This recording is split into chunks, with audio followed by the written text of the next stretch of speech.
dan Tironi dengan NIM D1 D1 24195 dari kelas E24. Di sini saya akan menjelaskan tentang HAM atau hak asasi manusia. Adapun latar belakang HAM yaitu adalah hak dasar yang dimiliki manusia sejak manusia itu dilahirkan. HAM dapat dirumuskan sebagai hak yang melekat dengan kodrat kita sebagai manusia. Jika manusia hidup tanpa HAM, maka hak-hak orang lain akan direbut. Banyak terjadi tindakan yang tidak dilandasi dengan kesadaran serta tanggung jawab. Tidak adanya saling menghargai antar manusia dan tidak adanya moral maupun etika. Hak ini dimiliki oleh manusia semata-mata karena ia manusia, bukan karena pemberian masyarakat atau pemberian negara. Nah, hak asasi manusia ada dan melekat pada diri setiap manusia. Oleh karena itu, hak asasi manusia bersifat visual, artinya berlaku di mana-mana dan untuk semua orang dan tidak dapat dicabut dari siapapun. Hak ini diperlukan bagi manusia selain untuk melindungi diri dan martabat kemanusiaannya, juga berfungsi sebagai landasan moral dalam hubungan atau dalam berurusan dengan orang lain. Dengan setiap hak datang kewajiban. Oleh karena itu, selain hak asasi manusia juga dapat kewajiban manusia, yaitu kewajiban yang harus dipenuhi dalam rangka penegakan atau pembelaan hak asasi manusia. Dalam pelaksanaannya, kita wajib mentaati, menghormati, dan menghargai hak asasi manusia yang juga menjadi hak orang lain. Perlindungan hak asasi manusia juga memiliki sejarah panjang. Pada abad ke-13, perjuangan untuk memperkuat jaminan perlindungan hak asasi manusia dimulai, namun kegiatan ini mengalami perkembangan pesat pada abad ke-20. Kemajuan dalam perlindungan hak asasi manusia di abad ke-20 dirangsung oleh pecahnya dua perang dunia yang ditandai dengan pengabaian sejumlah hak asasi manusia, termasuk hak untuk hidup. Tak lama kemudian upaya ini berkembang menjadi gerakan global. Sampai saat ini isu HAM menjadi kata kunci keberhasilan diplomasi suatu negara dalam hubungan internasional. Meskipun perlindungan hak asasi manusia telah menjadi gerakan global sejak diundangkannya Deklarasi Universal Hak Manusia pada sidang umum di Plaza de Chaillot di Paris 19 Desember 1948, kita masih sering mendengar keluhan tentang pelanggaran hak asasi manusia. Sederhananya, hak asasi manusia dapat dipahami sebagai hak dasar yang dimiliki orang dan dikaitkan dengannya karena posisinya sebagai pribadi. Tanpa hak-hak tersebut, manusia kehilangan harkat dan martabatnya sebagai manusia. Hak asasi manusia adalah hak dasar atau hak asasi manusia yang dibawa sejak lahir sebagai anugerah Tuhan Yang Maha Esa, bukan anugerah dari manusia atau penguasa. Hak ini bersifat mutlak fundamental bagi kehidupan dan kehidupan manusia yang bersifat kodratif, yaitu tidak dapat dipisahkan dari dalam kehidupan manusia sebagai pembawa hak-hak tersebut. Pendidikan hak asasi manusia ditransformasikan di sekolah-sekolah melalui pendidikan kewarganegaraan. Pendidikan kewarganegaraan merupakan alat pedagogis yang dibutuhkan negara demokrasi baru untuk mencetak generasi muda dan masyarakat luas untuk menciptakan dan mempertahankan demokrasi. Terwujudnya demokrasi, hak asasi manusia yang seimbang dan harmonis antara hak dan kewajiban setiap warga negara. Kenyataan ini pada akhirnya dapat menciptakan masyarakat sebagai demokratis di mana hak asasi manusia semua anggota masyarakat saling menghormati sehingga dapat muncul konsep masyarakat madani. Selanjutnya, adapun pengertian HAM diartikan dengan hak-hak dasar yang dimiliki setiap manusia di bawah sejak lahir serta merupakan pemberian Tuhan Maha Pencipta. Manusia dilahirkan dengan hak dasar yang diterima begitu saja. Hak asasi manusia melekat pada manusia dan tidak ada seseorang pun berhak ikut campur karena hak asasi manusia adalah bagian dari rahmat Allah atau iman yang diteliti bahwa kita semua adalah makhluk Tuhan yang setara dengan orang lain sehingga mereka berhak atas kebebasan dan martabat dan juga undang-undangnya. Pasal 1 ayat 1 Undang-Undang Nomor 39 Tahun 1999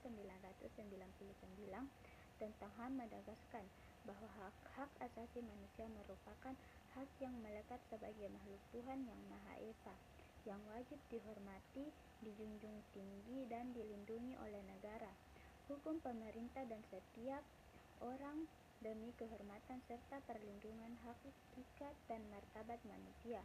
Selanjutnya dalam pasal 1 Deklarasi Universal Hak Asasi Manusia atau DUHA menyatakan bahwa semua manusia dilahirkan bebas dan sama dalam martabat dan hak.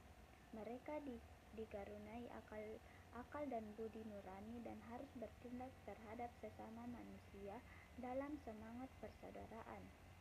Yang kedua yaitu sejarah perkembangan HAM. Sejarah perkembangan HAM sama tuannya dengan sejarah umat manusia. Hingga sejak lama orang memperjuangkan pengakuannya akan adanya hak-hak asasi manusia. Pengakuan terhadap hak asasi itu mulai pertama dianjurkan oleh agama Islam, sebab dalam kitab suci Al-Quran diakui adanya hak asasi, antara lain yang pertama ada persamaan derajat manusia, yang kedua jaminan atas hak milik, yang ketiga jaminan atas hak hidup. Masyarakat kuno tidak mengenal konsep HAM universal sebagaimana masyarakat modern. Walaupun sebenarnya wacana hak asasi manusia adalah hak konsep hak kodrati yang dikembangkan selama pencerahan, yang kemudian memengaruhi wacana politik selama Revolusi Amerika dan Prancis.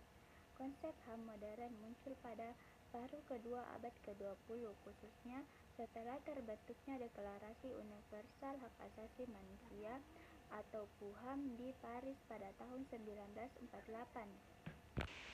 Sejak saat itu HAM mengalami perkembangan pesat dan menjadi semacam kode etika yang diterima dan diterapkan di seluruh dunia. Pelaksanaan hak asasi manusia di tingkat internasional diawasi oleh Dewan Hak Asasi Manusia PBB dan Badan Perjanjian PBB seperti Komite Hak Asasi Manusia PBB dan Komite Hak Ekonomi, Sosial, dan Budaya. Sedangkan di tingkat regional, hak asasi manusia dipertahankan oleh Pengadilan Hak Asasi Manusia Eropa, Pengadilan Hak Asasi Manusia Inter-Amerika, dan Pengadilan Hak Asasi Manusia dan Rakyat Afrika, Konvenen Internasional tentang Hak Sipil dan Politik, dan Konvenen Internasional tentang Hak Ekonomi, Sosial, dan Budaya. Saat ini diratifikasi oleh hampir setiap negara di dunia. Hak asasi manusia atau human rights berawal dari dunia baru, Eropa, Pusat, Inggris pada abad ke-17. John Locke merumuskan adanya hak kodrati yang melekat pada setiap manusia, yaitu hak hidup, hak kebebasan, hak menikmati kebahagiaan, dan hak milik. Saat itu hak masih terbatas pada ranah sipil atau pribadi. Pada politik, sejarah perkembangan HAM ditandai dengan 3 peristiwa besar di dunia barat, yaitu Magna Carta, Revolusi Amerika, dan Revolusi Prancis. Yang ketiga, adapun asas-asas hak asasi manusia. Belajar tentang hukum hak asasi manusia. Konteks belajar tidak dapat dipisahkan dari hukum itu sendiri. Namun ingatlah, hak asasi manusia yang mendasar adalah fundamental dan memiliki kebenaran, maka hak-hak dasar dalam hukum fungsional bersifat asas memperkuat eksistensi HAM. Prinsip-prinsip yang relevan meliputi: yang pertama ada asas kemelekatan, merupakan asas fundamental hak asasi manusia yang terikat pada hakikat dan keberadaan manusia sebagai makhluk Tuhan Yang Maha Esa. Yang kedua, asas kesetaraan, bahwa setiap manusia memiliki HAM, maka setiap manusia memiliki kedudukan yang setara dan mempunyai hak dan kewajiban yang setara atau seimbang. Yang ketiga, hak non-diskriminasi, suatu prinsip dasar bahwa setiap manusia tidak membedakan perlakuan dalam segala equal yang berhubung dengan warga negara atas dasar suku, ras, agama, golongan, jenis kelamin, dan gender. Yang keempat, asas eternal, sebuah prinsip yang menekankan bahwa hak asasi manusia terkait dengan keberadaan, tentang hakikat dan keberadaan manusia secara terus-menerus yang bersifat pribadi.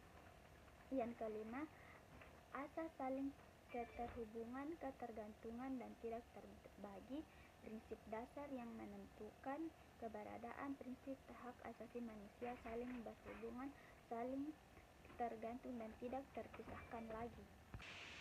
Adapun kesimpulan dari HAM yaitu dengan hak-hak dasar yang dimiliki setiap manusia dan dibawa sejak lahir serta merupakan pemberian Tuhan Maha Pencipta, manusia dilahirkan dengan hak dasar yang mereka terima begitu saja. Hak asasi manusia melekat pada manusia dan tidak ada seseorang pun yang berhak ikut campur, karena hak asasi manusia adalah bagian dari rahmat Allah atau imam orang yang teliti bahwa kita semua adalah makhluk Tuhan yang setara dengan orang lain. HAM berkaitan dengan hal pokok dan penting bagi kesempurnaan eksistensi manusia, ciptaan Tuhan. Sebaliknya, hak-hak yang tidak penting tidak termasuk HAM dimiliki setiap manusia.